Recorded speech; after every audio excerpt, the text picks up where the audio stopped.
अस्थान गांव में 2012 में जब अखिलेश यादव की सरकार बनी थी तो एक दलित बच्ची के साथ लोगों ने रेप करके टंगरी चीर करके उसकी हत्या कर दी थी। बड़ी निर्मम हत्या, बड़ा आक्रोश था।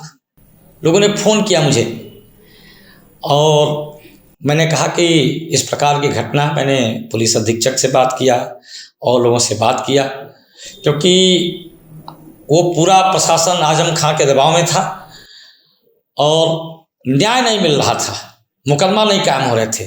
तो मैंने वो लाश रखवा दी थी, पोस्टमार्टम हाउस से निकलवा करके। आंदोलन उग्र हो गया था, बहुत बड़ा वहाँ दंगा हो गया था उसके बाद। और पूरे अस्थान गांव के लोग, प्रतापगढ़ कुंडा के पास फरियामा बाजार के बगल में यह गांव पड़ता है, एक बहुत बड़ा बवाल हो गया था।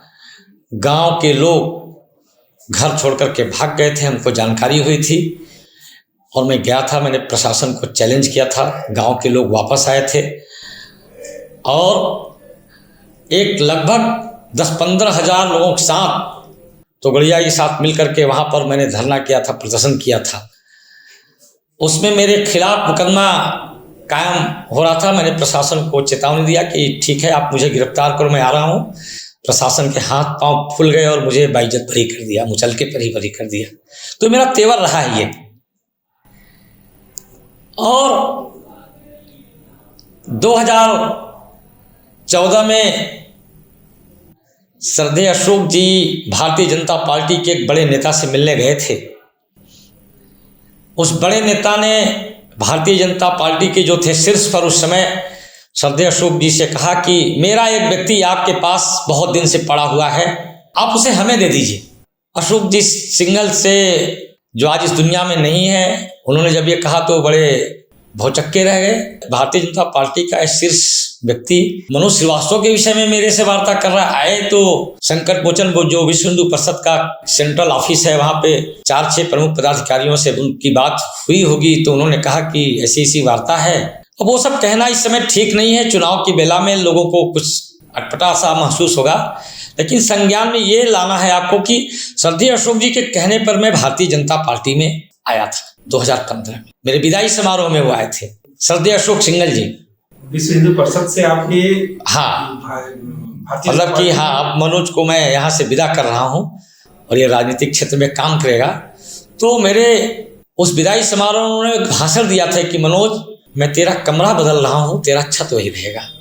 अर्थात जिस आइडियोलॉजी, जिस थियोलॉजी, जिस विचार, जिस दर्शन, जिस सिद्धांत के लिए तुमने काम किया है 16 वर्ष की उम्र से, उसी विचारधारा परिवार के नीचे तुम राजनीतिक क्षेत्र में काम करोगे। सवाल यही था मेरा दूसरा कि राजनीति में कैसा है, तो आपने बता दिया। ये मैंने आपको बता दिया, लेकिन मेरे आने के बाद मेरे पिताजी की मृत्यु हो गई 20-22 दिन के अंतराल पर ही, और लगभग 3 महीने के अंदर अंदर श्रद्धेय अशोक जी की भी मृत्यु हो गई। मेरा गला रूध रहा है, मेरे सर से मेरा साया उठ गया।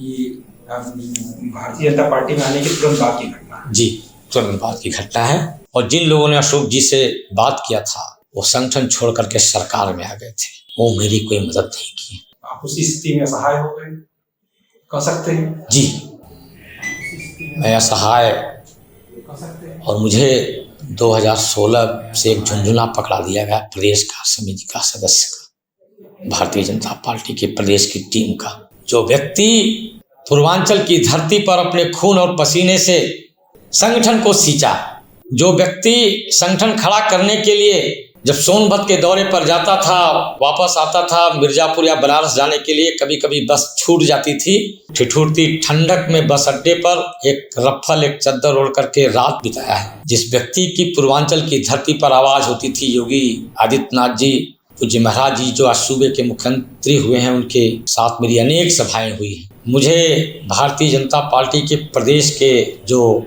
अध्यक्ष अनेक हुए, 2016 से लेकर के 2023 तक, मैं भूपेंद्र चौधरी जी की बात नहीं कर रहा हूँ, लेकिन शेष जो हुए मुझे व्यक्तिगत जानते रहे, व्यक्तिगत पहचानते रहे और कहते रहे मनोज जी बहुत दमदार है, बहुत ईमानदार है, बहुत चरित्रवान है, संगठन के लिए समर्पित हैं। लेकिन जब प्रदेश की टीम में रखने की बात आती थी तो मुझे दुर्भाग्यपूर्ण ये कहना पड़ रहा है कि मेरी योग्यता, क्षमता, IQ, vision, presence of mind, मेरी कैपेसिटी का मूल्यांकन मेरी जाति से लोग करते रहे। मैं खून का घूंट पीता था, अपमान का प्याला पीता था, सीने पे पत्थर रखता था और भारतीय जनता पार्टी का समर्पित भाव से काम करता था।